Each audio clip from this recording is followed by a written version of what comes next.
Pocket pages audio में आपका स्वागत है। चलिए आज एक बहुत गहरे सवाल में उतरते हैं।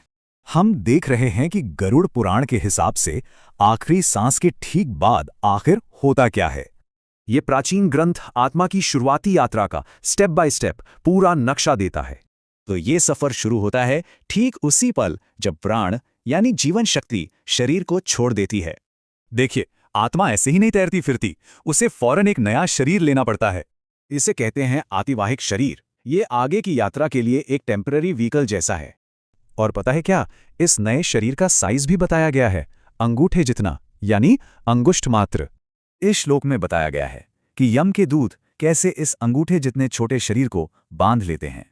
आत्मा को ज्यादा देर अकेला नहीं छोड़ा जाता, यमलोक से 2 यमदूत उसे लेने आ जाते हैं।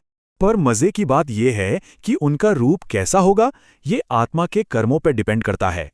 अगर आत्मा पापी है तो उनका डरावना रूप देखकर वो डर से चीखने लगती हैं।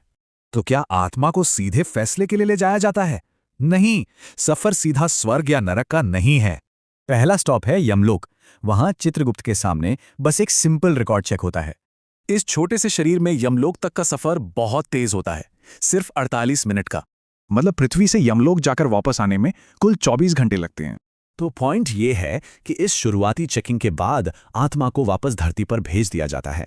आत्मा वापस उसी जगह लौटती है जहां मौत हुई थी, एक बहुत जरूरी इंतजार के लिए। इस हालत में आत्मा को प्रेत कहते हैं। वो बस अपने परिवार को देखती है और रस्मों का इंतजार करती है। वो इंतजार करती है पिंडदान का। ये पिंड ही उसे आगे की यात्रा के लिए ताकत देते हैं। इन पिंडों के बिना आत्मा अपनी आखिरी यात्रा के लिए नया शरीर नहीं बना सकती।